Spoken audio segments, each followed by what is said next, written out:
Y'all ready to go have some fun?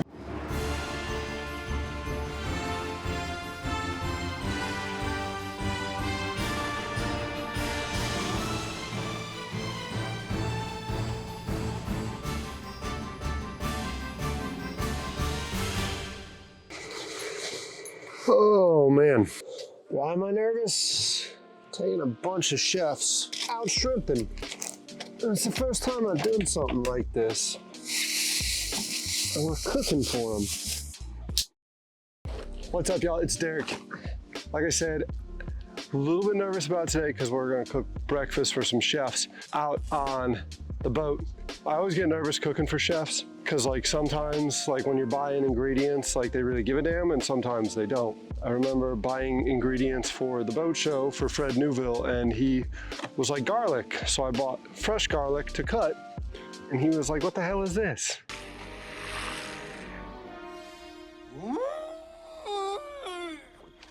Garlic. Anyways, we're gonna get moving towards the boat, get loaded up.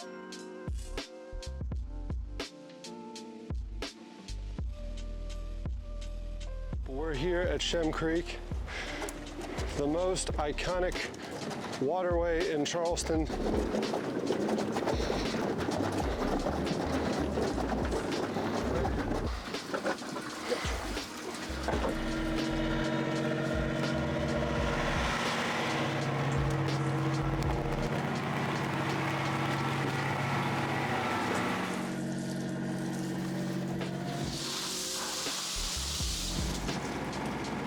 Usually we do it in the afternoons if we've been working every day, just to keep any kind of bacteria cut down.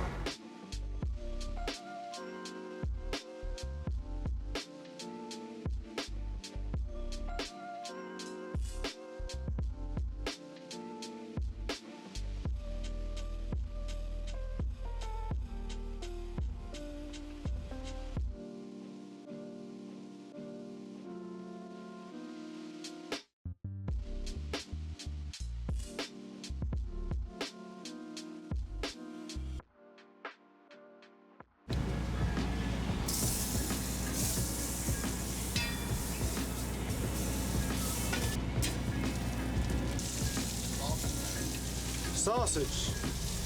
I'm Charles Arena. I'm the executive chef, part owner at Acme Kitchen on Isle Palms, doing some local shrimping. Every year we purchase about between 30 to 40,000 pounds of local shrimp from various shrimpers in the South Carolina area. It's important to keep purchasing local shrimp to keep all the shrimpers in business. Since I've been here, I moved down here in 1998. I've watched the shrimping fleet just pretty much decrease every year. So we try at Acme to keep those guys in business for as long as possible. We do fried shrimp, we do a bunch of shrimp and grits with shrimp, sauteed, roasted shrimp. As a restaurant here in South Carolina, we try to buy as much stuff locally. 85% of what you buy locally stays in that local community. By supporting our local businesses, local fishermen, purveyors, shrimpers, farmers, etc., we're also trying to help support our local community and keep that going as well.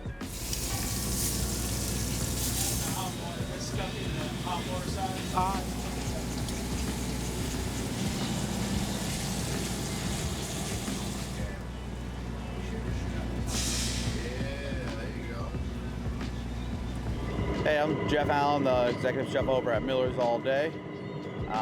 We're on a shrimp boat right here in Charleston. I'm actually on the shrimp boat of the cousin where I get the shrimp from Low Country Shrimp Company.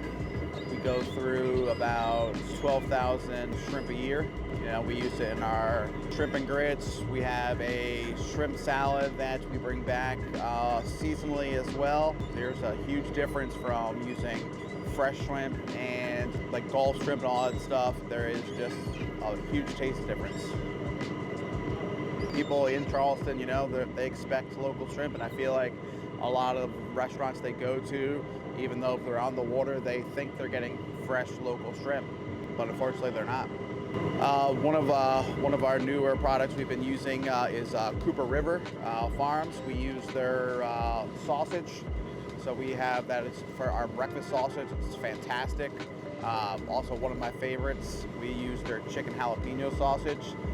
Playing around with a little chopped cheese steak that will be hitting the menus, I think, hopefully here pretty soon. But if you have not seen any of the products, I highly suggest checking them out.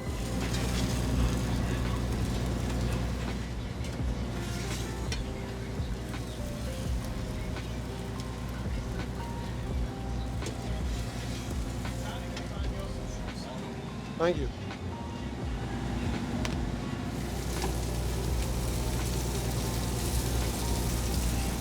If I can get you talking about local shrimp, the difference it makes in a dish, and then... Oh man, you can tell instantly when you take that first bite. It's a completely different. It has flavor, you know. It's got a firmer texture. Stuff that travels a long way just doesn't have the same quality, you know. You can taste the place it comes from. We're a big fan of, we use the andouille and the chicken apple at the diner pretty regularly. We put the andouille in our sausage gravy. I'm pretty sure they're using it at the restaurant today while I'm off.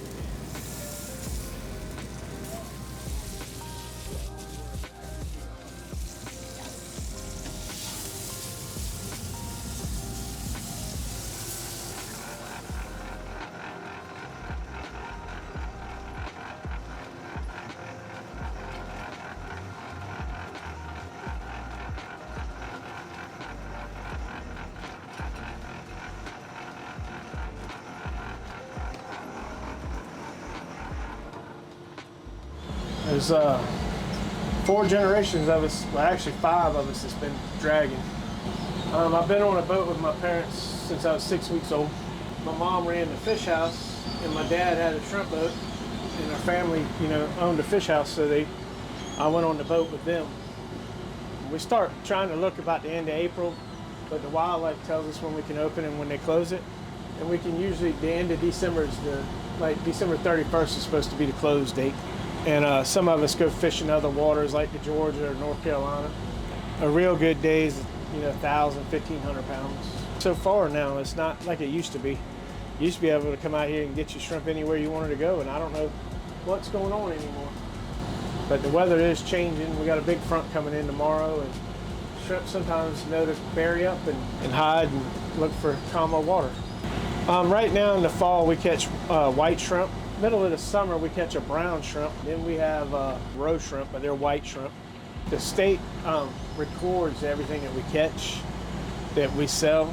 Now, the United States wild-caught shrimp is, we only take 10% of the market. And we used to have, you know, 70% back in the 90s. And now we're down to, you know, 10%. And it's not from that we don't have shrimp. It's, you know, the problem is we can't work for the cost of shrimp get to.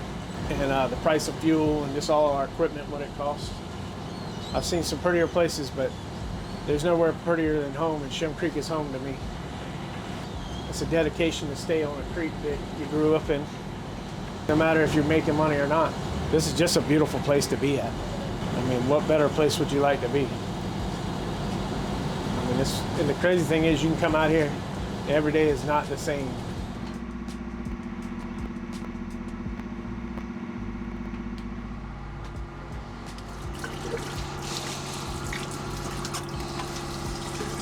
You got beer, flour, egg, what else? It'll have a couple other things here in a minute. I already smell food. Yeah.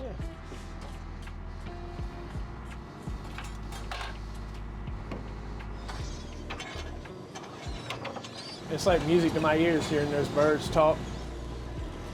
We give a great product. You know, us South Carolina fishermen really care about it, you know, and bringing good seafood to restaurants to serve to people. It's a big thing. I can remember my granddad, like, they would always let me hold the wheel and stuff on the little boats and stuff we had. I can remember standing on a milk crate. I got a picture of my son doing it. There's something to say about doing something you love to do. And it's just gotten harder and harder to do this, but I really enjoy what I do. I think when I first got in the wheelhouse with my running the boat by myself, I think I was 15.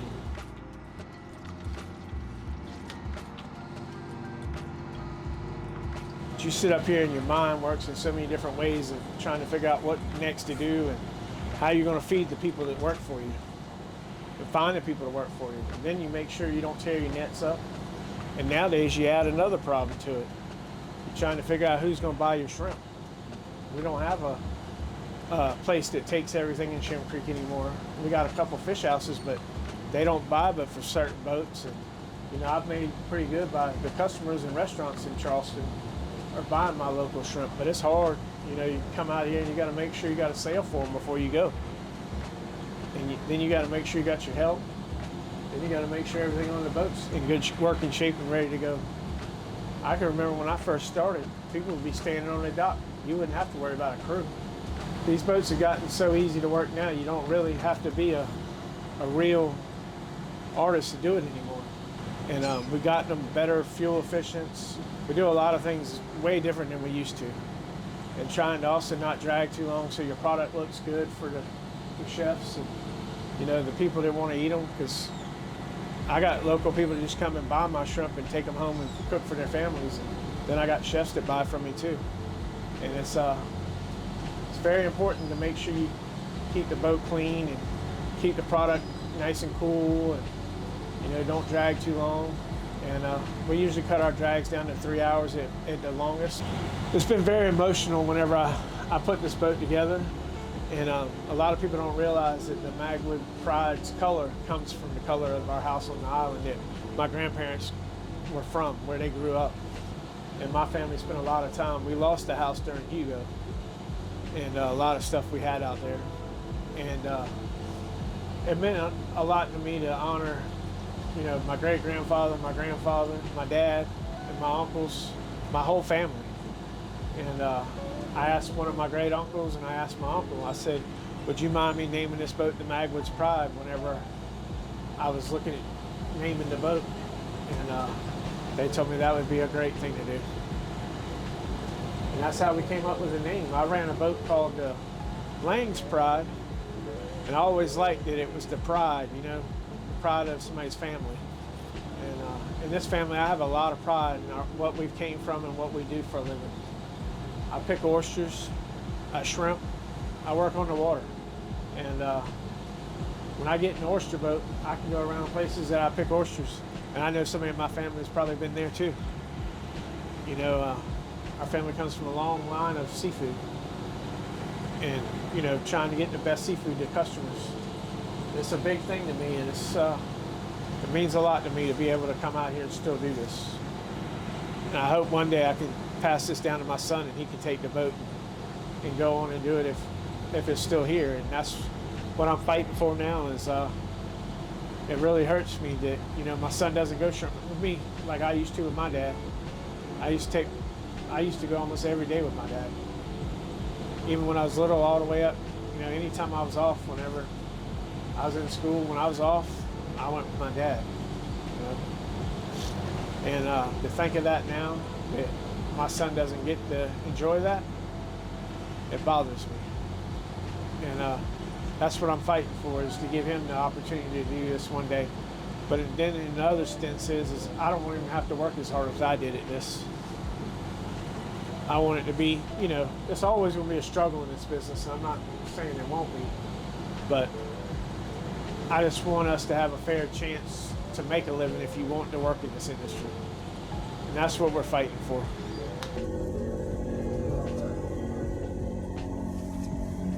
And a lot of times when you go to a restaurant, you're not eating what you think you're eating. But these local chefs that do, you know, there's a lot of pride in them too, and I really respect them, because they wouldn't sell anything but fresh seafood, and it's nice to know that. You can go to these restaurants that have really respectful chefs and owners, and a lot of people